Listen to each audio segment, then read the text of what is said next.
morning, everyone. So while we're on coronavirus 2020 lockdown, I thought I'd do a few video tutorials. If you don't know me, I'm Mark Upfield. I'm a full-time landscape, portrait and events photographer. I've been doing it for coming up 13 or 14 years now. And yeah, I just thought I teach quite a lot away from the internet, so I thought I'd give a go at tutorials. If you're new to Lightroom, this is the interface. The first one is just going to be a run through of an edit. I haven't touched this picture yet. This is the first time I have edited this. I thought we'd do it together rather than me kind of go for a picture that I've spent a couple of hours on. So yeah, it's just a run through. So to start with, we'll just import the picture. I already know which one it is. We'll just, if you in Lightroom uncheck all, and then I know it's these three. I've already lined up which ones we're doing today. So these three pictures from here to here, just and we'll see which one's best. So you can just select all three by shift clicking and then import. That will then pull in your files to Lightroom, and then we're going to have a look. My screen here is fully calibrated. I don't know what you guys are getting on yours at the moment. The previews are coming out a little soft.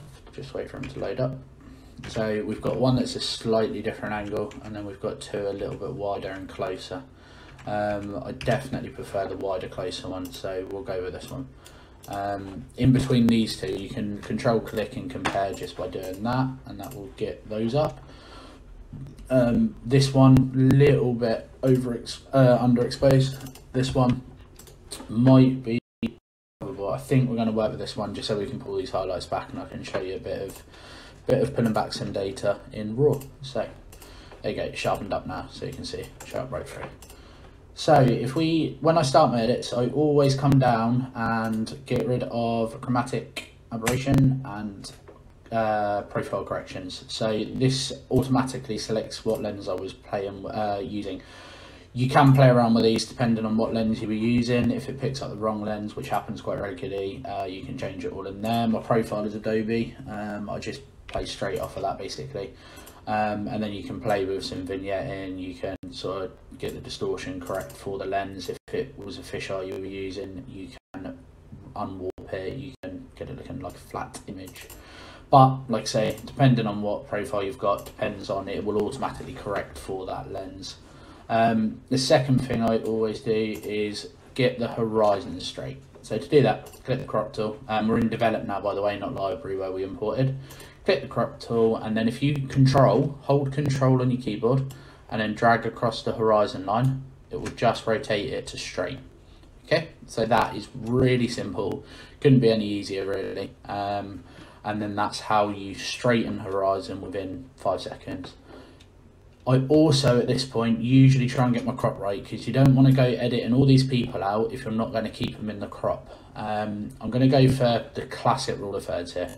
So we're going to put it into there. So this is on our third line. That's perfect. Top third is full of all this nice sky. The sky here we will pull back in a minute. And then the third through here, you've got this line coming in down around here. So press enter. That will crop. Nice and simple. Next thing I always do is a nice little white balance adjustment.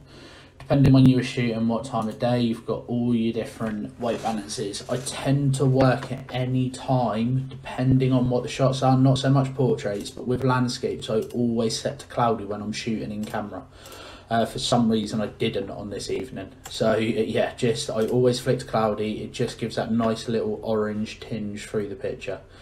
Next, we're just going to work our way through the panel nice and quickly. So I start with highlights, see what we can pull back, and then we'll pull the whites down. And if you then pull a little gradient filter, so you can see we're still losing a tiny bit of data there, not a lot, but with this tool here, it's a gradient filter. So a lot of you probably use grad filters on your camera, but you can add these afterwards. Any shape, size, you can rotate them, you can put them on any angle you want.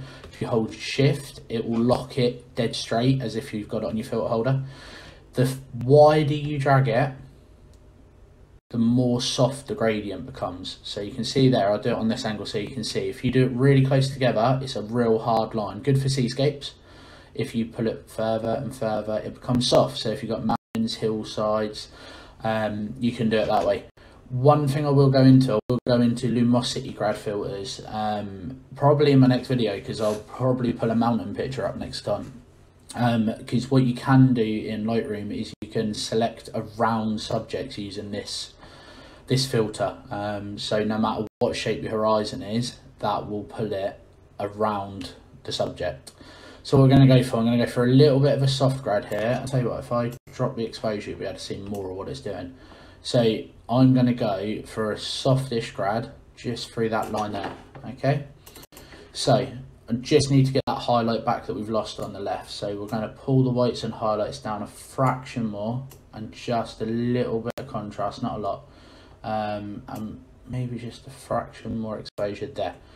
Okay, so now we've recovered this. Okay, it still looks a fraction blown out, but it's not. If you look at the data here, we've got no blowouts anywhere near that top point.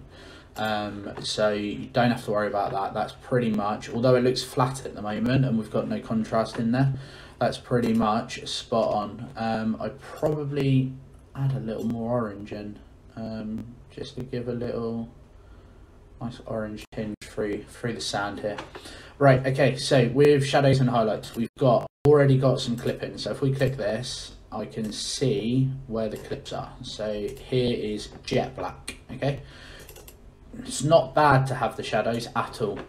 Shadows are good because they add the contrast, but if we just go careful on when we're pulling these in and the contrast, we've still got a tiny bit on the blacks. If you hover over your histogram here, we've got blacks underneath, so we can just go up on the blacks a little bit. It just adds a bit back, and now we've got a little gap, so we can get the contrast flattened. We've got it quite good. We're just going to drop the exposure a tiny little bit there, again, just so we don't lose too much on that side. With this picture, I'm probably going to go a little bit advanced on getting some colour through here in a minute, but we won't do that just yet. Here, your clarity slider, your textures, your vibrance. I don't tend to touch these two. It's very rare I'll play with these. They just, to me, even if you had a fraction, quite often it overcooks it. Occasionally I'll plus 10 or so, but not a great deal. What we're going to do now is, here we've lost the blue. As you can see, it's gone quite orange, so we're just going to put a grad straight down there. We're going to get rid of any settings here, and then we're just going to control the temperature on that sky, just a little bit of blue. So now we've got our blue back. So all I've done there really is put a really soft grad, okay, and I quite like coming into this sand here, just so we've got the nice vibrant orange here and a nice blue up here. So nice soft grad, and then we'll pull that in there. You can see that on the left here we've lost a little bit of orange in the cloud, but we will get that back. When you've got your grad loaded up, you can rotate, so you can fine tune, you can sort of play with where it's going, but I like this line through here.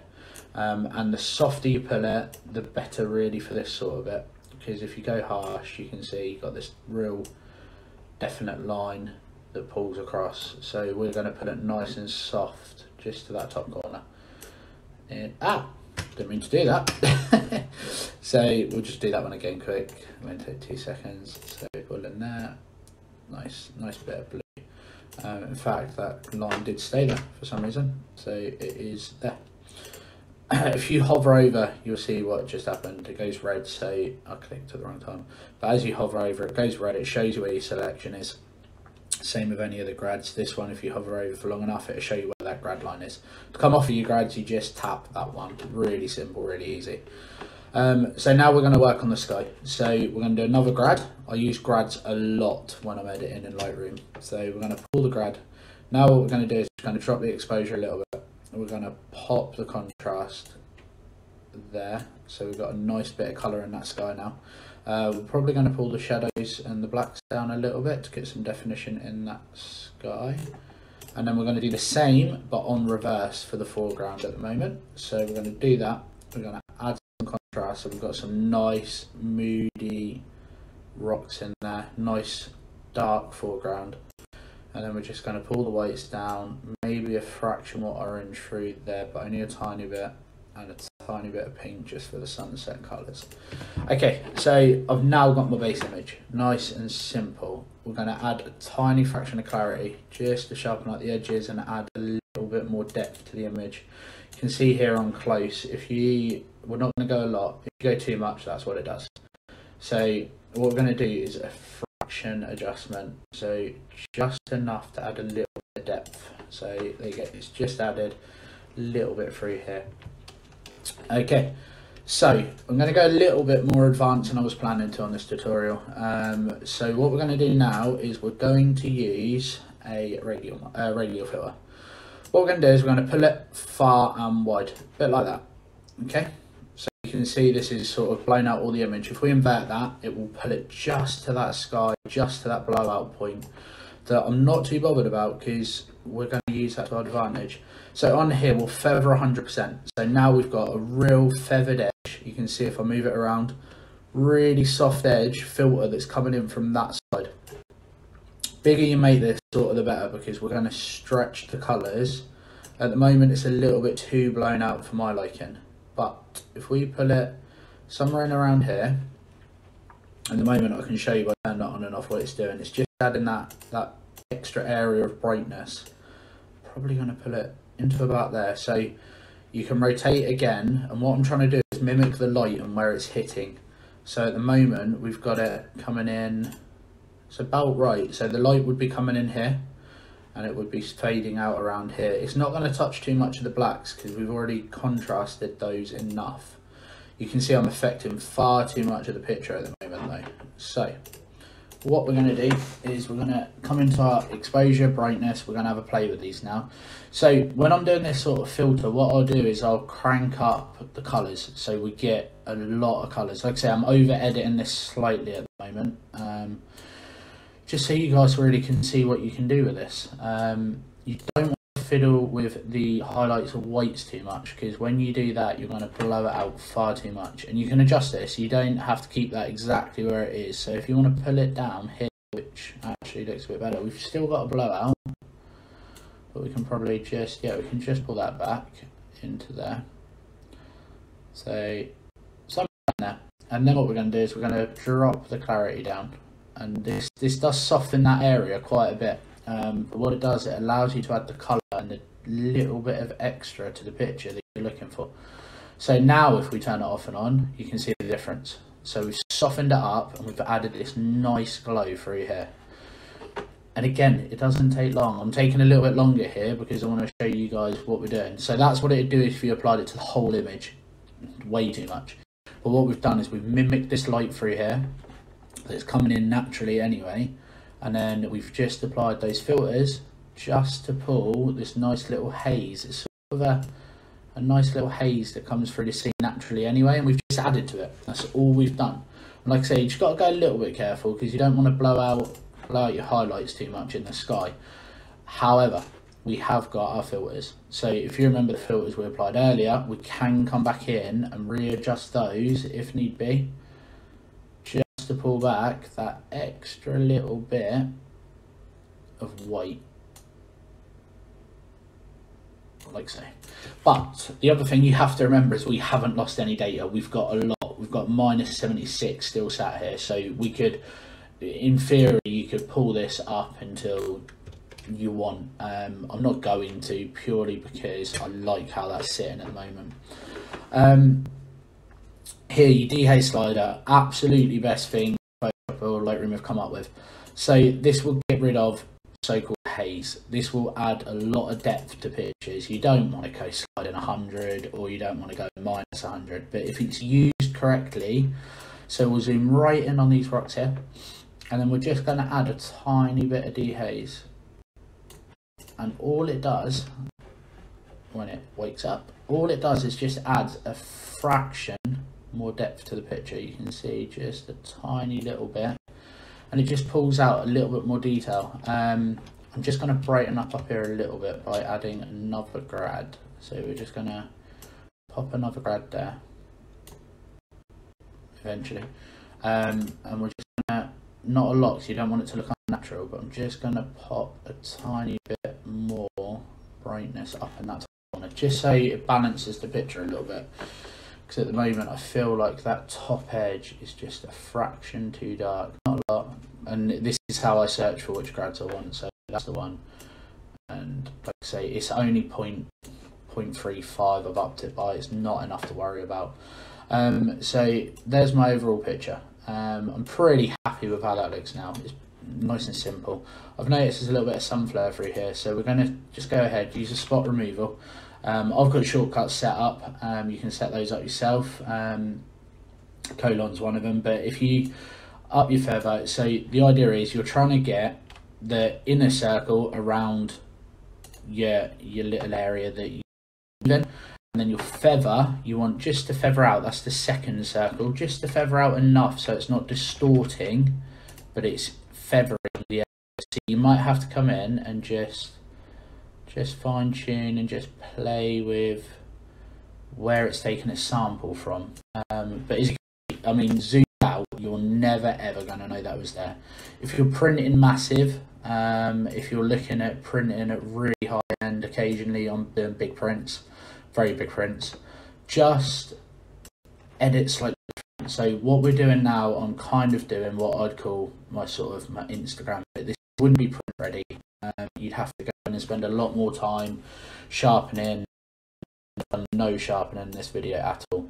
So you'd have to spend time sharpening. You'd have to make sure it's looking its absolute best. But if you're looking for your followers and you're looking to show some people what you captured at the weekend, this is a surefire way just to get those pictures bashed out. People get in our pictures all the time. All we're going to do is click. Okay, I've just got them selected, and then we're going to line up the hill in the background. Sometimes this works. Like I say, I'm editing this for the first time with you guys, so if it doesn't, I apologise. 9 out of 10 times we can just remove them quite easily once we've lined up the hill. Right, so my opacity is obviously far too high. So we're going to pull it, come on, I'm going to pull that back up because I do want to get rid of them. Sorry, computer's just decided to have a funny 2 seconds. When you're doing these brush strokes and this sort of work, this detailed work, and you're trying to remove people from pictures, your computer's depending on what processors, RAM you're using and everything like that, you will find it slow down slightly. It's going to, you're asking it to do a lot. I mean, a lot of people would leave a lot of people editing this shot would leave those two in that picture, and 9 out of 10 times I would say yes. They do add a little bit to it, but with a tiny bit of work, I mean, it's going to be a bit of a pain because I've just realised that hill's not level here, so it is going to be a bit of a mess. But you could probably just line up over here. We could probably line that up somewhere around there. Like I say, it's just patience. This little bit isn't the most fun. Of course it's not. You're trying to remove some people from pictures in Lightroom. It's nothing I would usually suggest. And in fact, for the sake of it, I might just leave them there.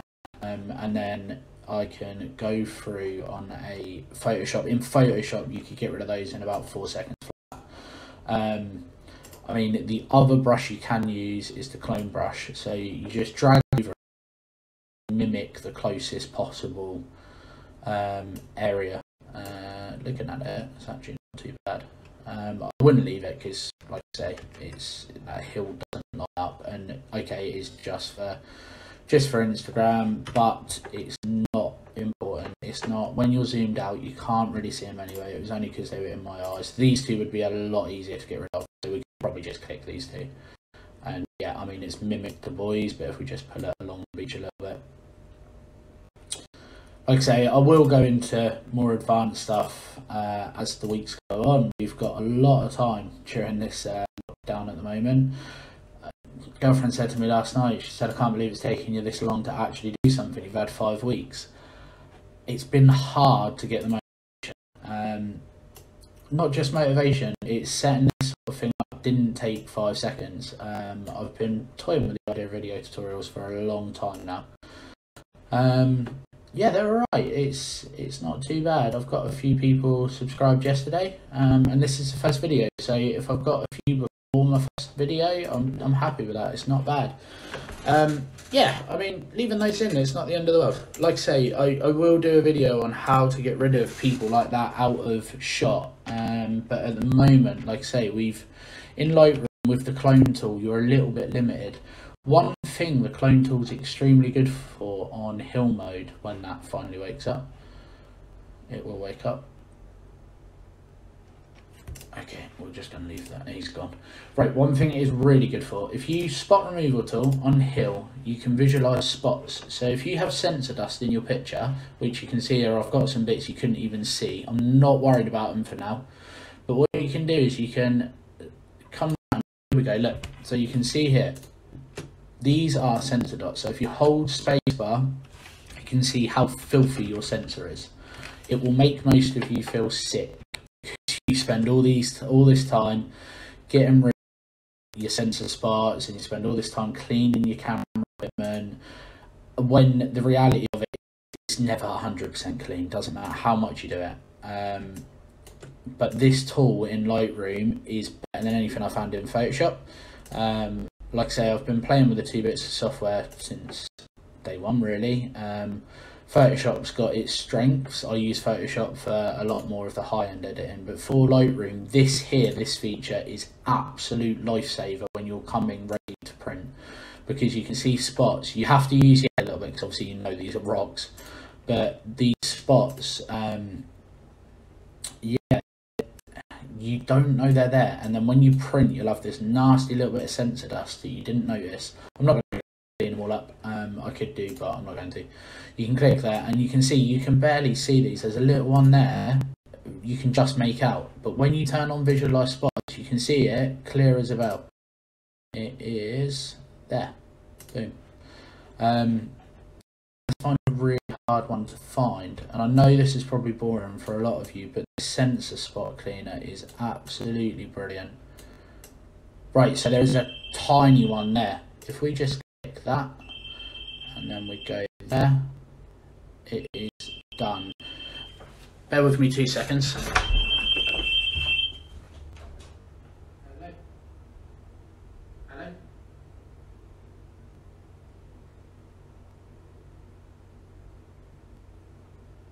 Hello?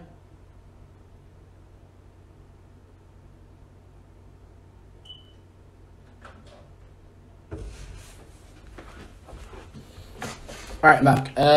Yeah, so basically that's the end. Yeah, sorry about that, I had a delivery. That's the end. When you're finished, I always right click, export, will export there, and then I've got it set up to where it's going. So that's my high res going into that folder. Brilliant, cheers for all watching. Remember to follow the channel and subscribe.